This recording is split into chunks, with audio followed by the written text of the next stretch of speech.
Ladies and gentlemen, we're going to present both candidates for State Party Chairman. For those of you who are not aware, Peter Torkelson chose not to run for another term, and it's an open seat right now. And Mike Franco, is it Holyoke? Yes. And Jennifer Massour of Charlestown, the two candidates. Jennifer, you are a member of the State Committee, and Mike, you are active with the Western Mass Republicans and the Holyoke City Committee. Well, and you'll tell. Yeah. You'll tell your bio. Area right now. I'm not with a committee. Right. Well, you'll explain everything.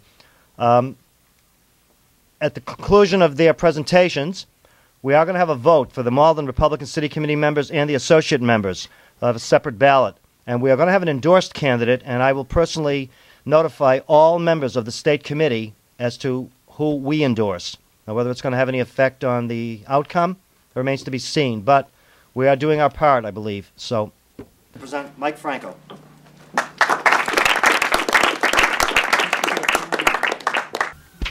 I'm Mike Franco. I'm a candidate for state chair, and I'm a native of Massachusetts, born and raised in Western Massachusetts, Springfield, born there, and East Longmeadow raised. My parents are from the old country. My grandparents are from the old country. My parents are first generation here out of Springfield, and I want to run for state chair because I think the party is in crisis. I think Republicans are in crisis here in Massachusetts, and I think we need to reform our party and to reinstitute some change in principles and values where we can have a good foundation and work up from there. I believe in building the party one brick at a time, and that's what I think it's going to take across this whole Commonwealth. Graduated from East Longmeadow High School back in 1981, and I have a degree from Westfield State College in Business Management and Marketing, 1986. I also have an associate's degree in Mechanical Engineering Technologies from Springfield Community Technical School out of Springfield, and I have an MBA from the University of Texas in San Antonio when I lived down in Texas for about 5 years with the Air Force. So I have a lot of educational credentials, and I have a lot of professional credentials. I worked in the private sector for about 6 or 7 years in sales and marketing during the 90s, and I sold machine tools, and I did national product management, and called on a lot of business up and down the eastern seaboard here. Went on a lot of joint sale calls with manufacturing reps and technical reps, and called on business across the Commonwealth here and saw what people were making in manufacturing. I think business here is very crucial for our families. We need to have strong businesses. We need to start making things again because that's where real revenue is generated from, business, not social services. My background in Republican politics started about 8 to 10 years ago. I got active in a family advocacy, helping out families in the Western Mass region and battled in a court system process. And I found out very quickly that our government needs to be kept in check. There's some serious problems with the way government administers business, and I won't get into the details, but it got me involved with families, with children, and that's how I really started to taste politics and realize that everything we do in life is politically related. The roads that we drive on are politically related, whether or not the potholes get filled or not. And so I got involved in politics. I was an independent.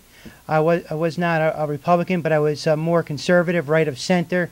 So I did tend to go the Republican route, since I was also an Air Force officer. Military personnel tend to be a little bit more Republican than the general population. So I did have a tendency that way.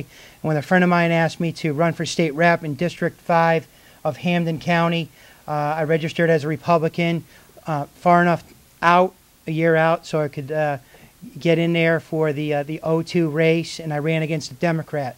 I've run mostly partisan races for state rep and for governor's council. and I ran a couple local races. I've been involved in a lot of campaigns. I helped a lot of people get elected or good showings. There's a young man in Chicopee who is now on a school committee. I helped him, did a lot of writing for him. I did standouts. I did just about anything I could for him, and he got elected. He worked hard and appreciated the skills and talents I could bring him.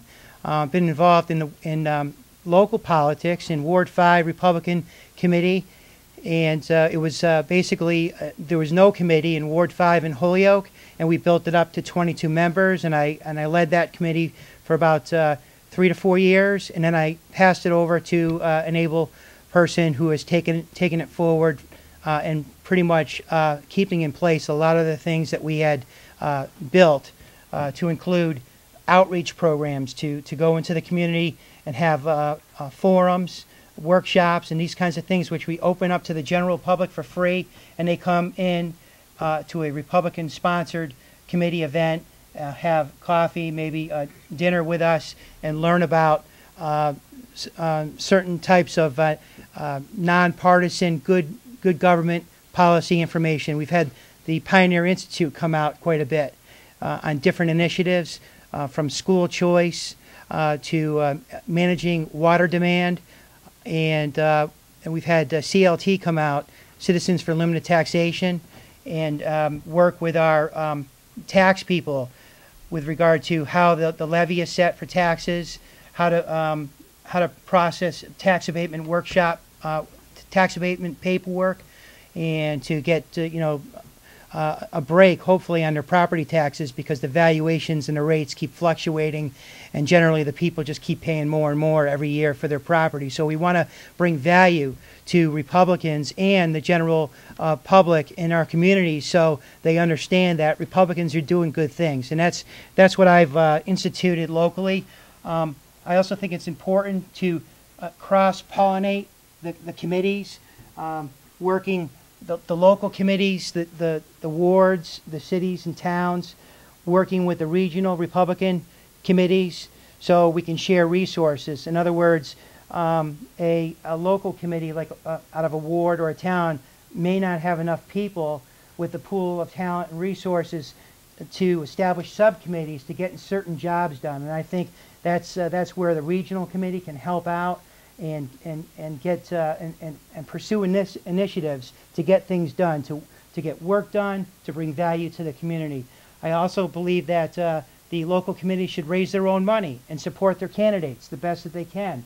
I don't think it's the role of the state party to always be looked to support candidates. It's nice if the state party does have some money to nominally support candidates, but I think providing the infrastructure for those candidates, like the voter vault, moral support, and some networking regionally and so forth, is very essential and important for the state party to do. But we shouldn't be looking as candidates and local committees for the state party to foot the bill for everybody, because that's all.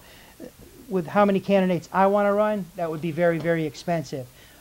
I think from my experience running for state rep in '02, governor's council in '06, and governor's council again in '08, out in the Western District, improving all along from in the governor's council race from 22% to 31% in just this past election. I think that the state party should give consideration to candidacies. If you're running as a Republican and you've always supported Republican candidates and Republican causes, it would be a shame if the state party didn't pick up the phone and give you a call and say thanks a lot for what you do. And to